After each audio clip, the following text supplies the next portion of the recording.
And hello, my name is Jeffery Patrona, as you can probably tell by the name of the YouTube channel, and as you can also probably tell by the name of the YouTube video, I'm going to be doing a bit of a tasting, a review if you would, and comparison between W.L. Weller 12-year-old bourbon and the 2018 release of William Larue Weller.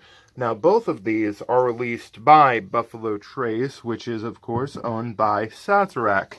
The William Larue Weller is part of their Buffalo Trace Antique Collection series, but I'll go into that in just a second. Now, let's start off by taking a sip of this fabulous beverage.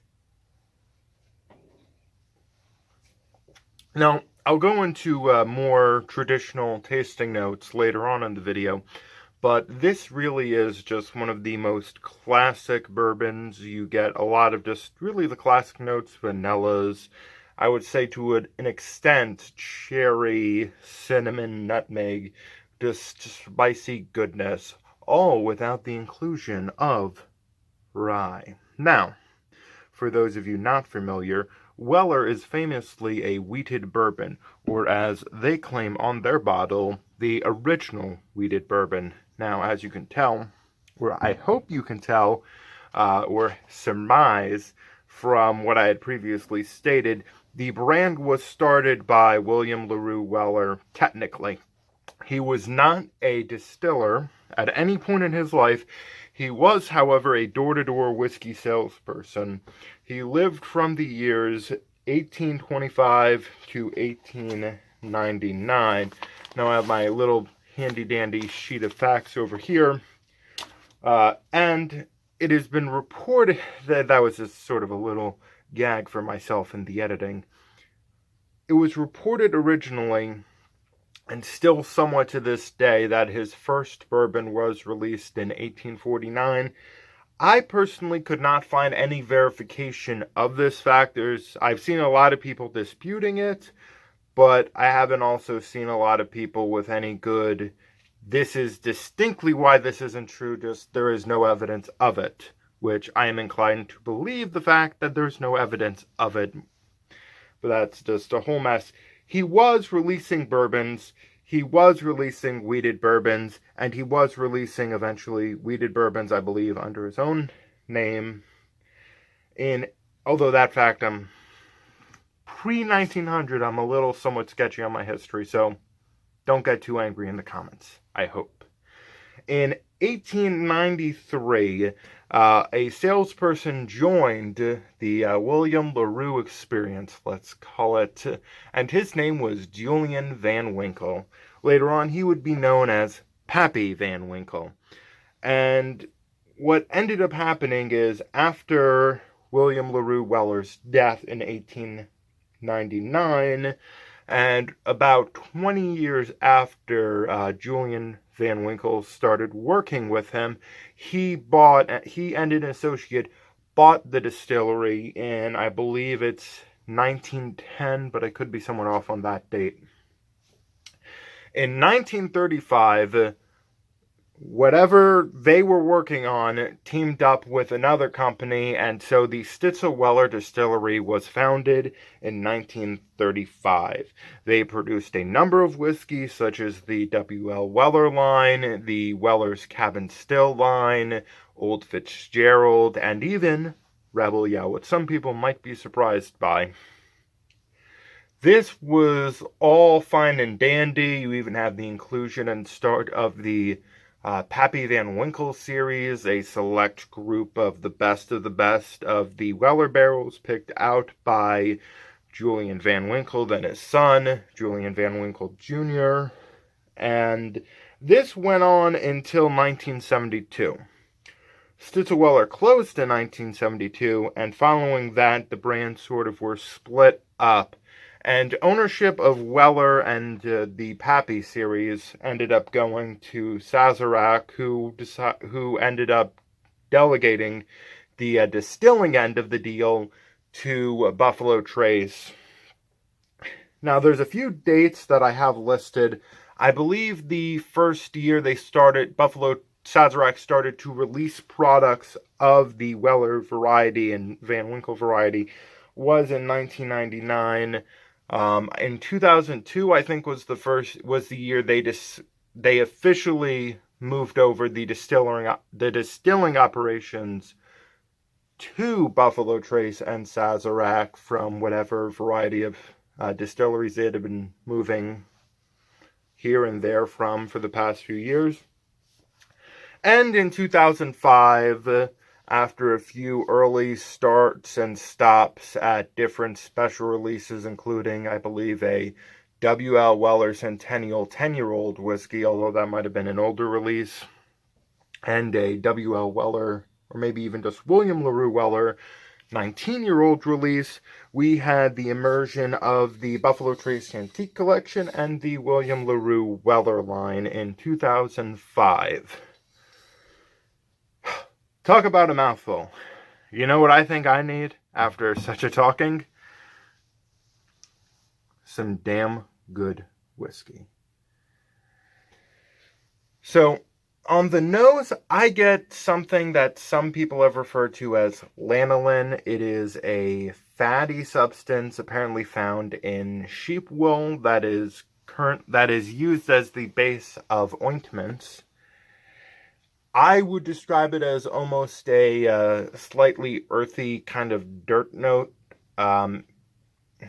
It smells like if you go into a distillery and you smell the cold dirt on the ground in the section where they have open in the rick house to let it fully breathe. It smells like that, if not somewhat demented. Now, you can definitely get a bit of wood on the nose if you would. I will accept 10 points, and no less for that pun.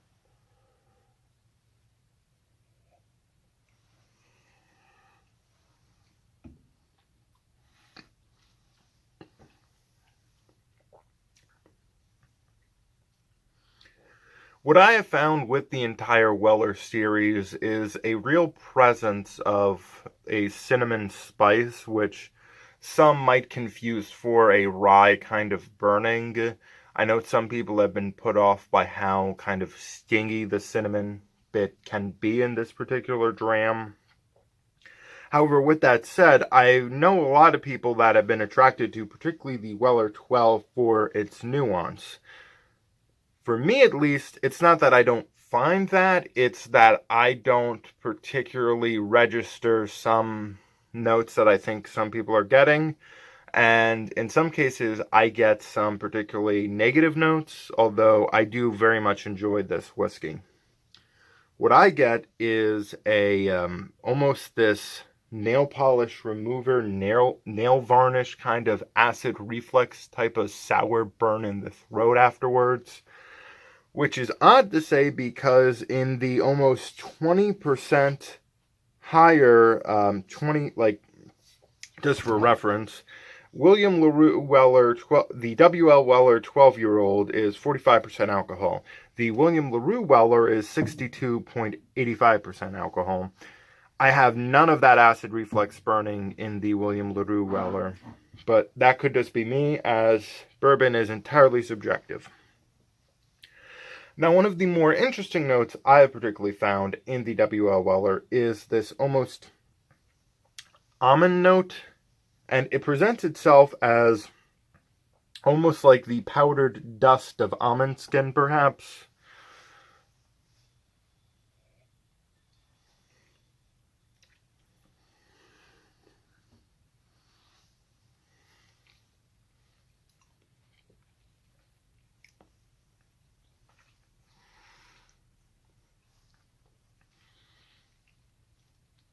I get some star anise, as some people refer to it.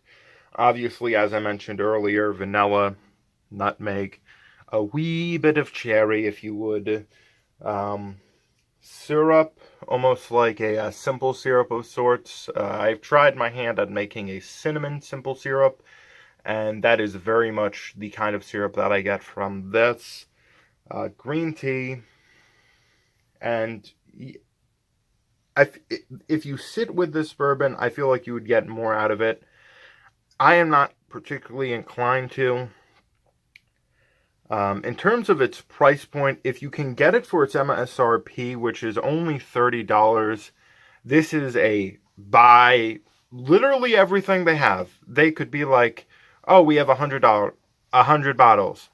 You should buy at least 50 of them without blinking.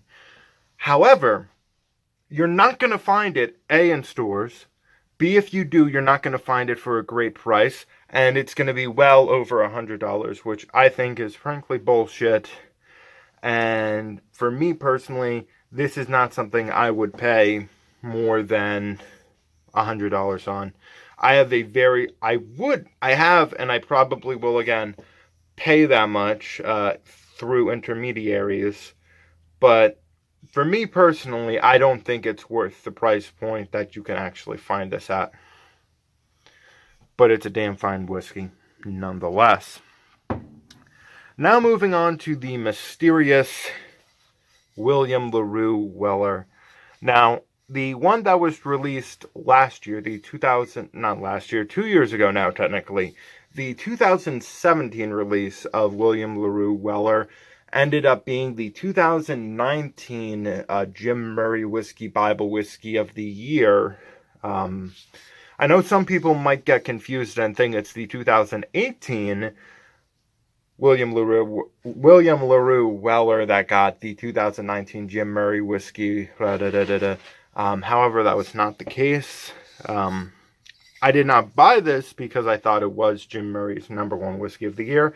I bought it because I'm a big fan of the William Larue Weller brand and this particular flavor profile. So, as you can probably tell by what I said previously, William Larue Weller is a barrel-proof cask strength edition. They mean the same things, but for the sake of repetition, there you go. Now, you can see almost an immediate color difference. The Weller 12 and the William Larue Weller, just a deep, kind of almost amber, dark honey, almost like a saturated or sauteed buckwheat honey. Not quite full buckwheat honey. This is almost a pale ale with maybe like a tinge of color added to it. I'm not good at describing color. So there you go. But what I find incredibly interesting is obviously the Weller 12 is 12 years old, but the William Larue Weller does not have any listed age statement on it. Generally, they have been releasing things in the time span of 12 years old. Not everything has been the same age statement. They've done a few 12 years, 3 months, 12 years, 4 months. This particular release is bottled at 12 years, 6 months.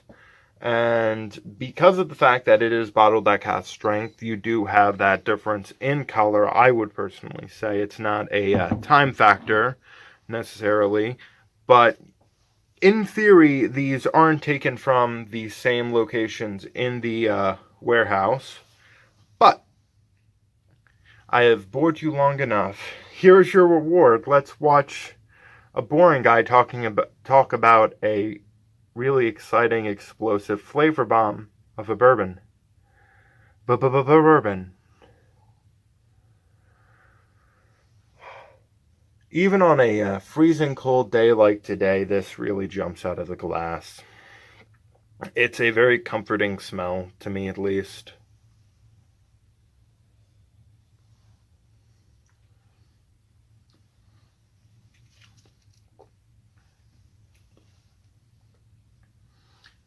Of course, you do have this immediate wave of cinnamon spice kind of exploding onto the palate. But it's just, in so many ways, it's very, very friendly.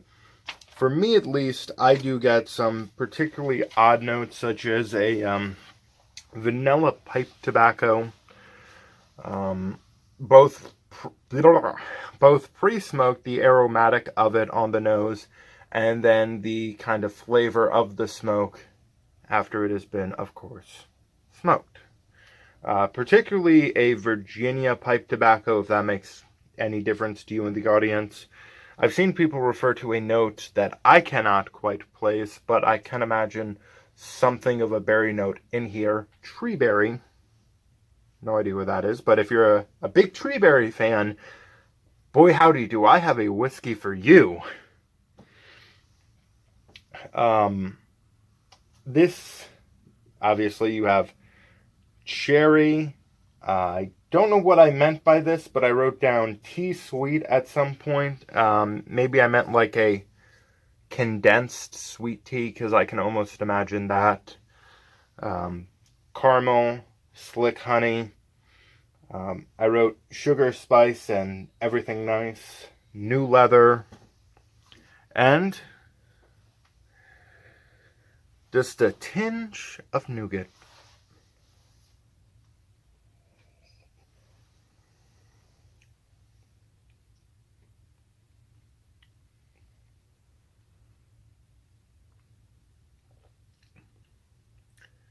Yeah, I could drink this pretty much every day. It's a fantastic whiskey. What I am now going to do is add a droplet of Topo Chico to both, just to see how it affects the flavor. I guess I'll do it to the camera, because of course this is a visual medium. Got to do a little less, as you can somewhat see the carbonation and a little bit perhaps of the oils wiggling about.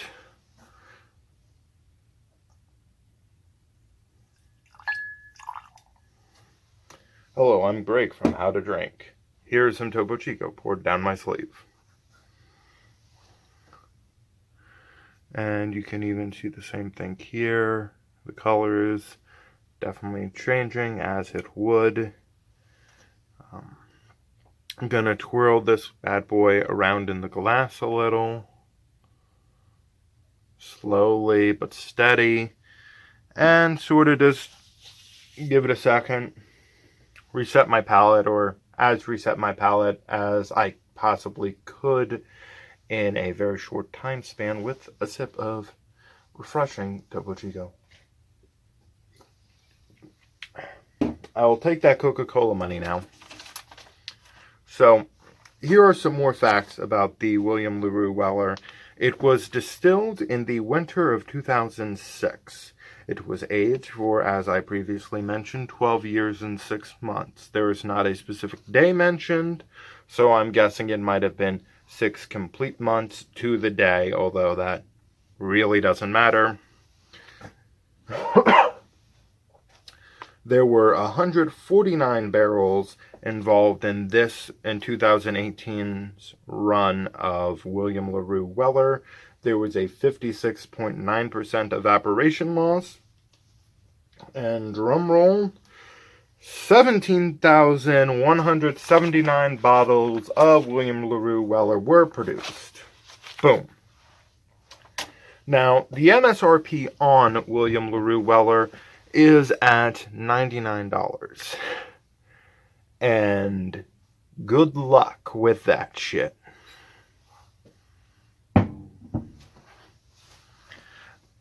But let's go back to the Weller 12 for a quick sip.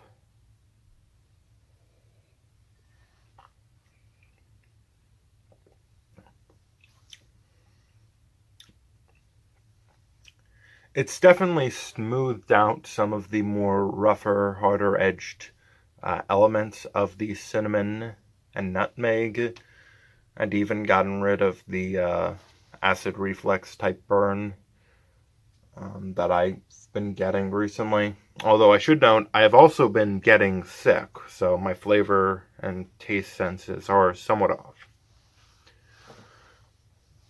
It's made it a more boring drink. It's not bad, it's just sweet with not much else behind it. Although I am getting on the finish a bit more of a tobacco kind of like tingle that you might have if you've been improperly smoking a cigar, as I have on numerous occasions.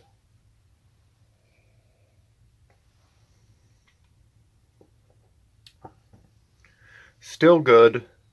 This is definitely a combination you would want to experience in the cold when your flavor senses have been dulled down. And perhaps not with this particular entry in the series.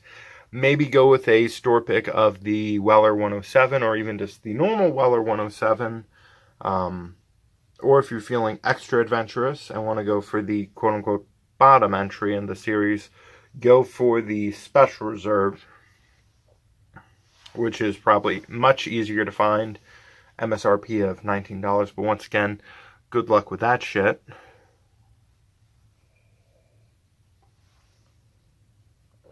Friendly, approachable, sweet. And now,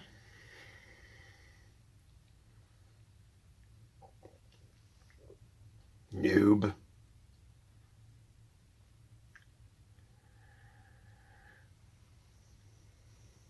In a sense, it almost smells more vibrant. I'm getting a tinge more like of a cherry just kind of screaming out of the glass. But let's see how it affected the flavor.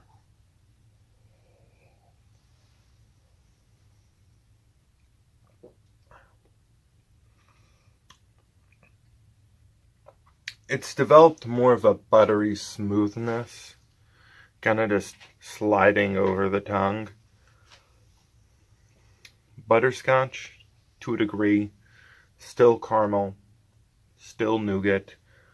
It's moved it in the direction of sweetness as well, but it also hasn't compromised how big some of the flavors are. I imagine if I let it sit, that might not be the case, or maybe that might even be expanded upon. And if I had added even more water, it might have had a bigger effect.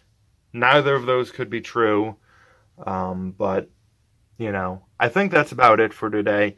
I highly recommend the entire Weller series if you can find them for a relatively, to you, meaningful price, or reasonable price, if at all possible. Probably not the first wheated bourbon, but definitely one of the best wheated bourbons. So, I've been Jeffery Patron. Have a great day. Remember to subscribe if you at all want to after watching whatever this was.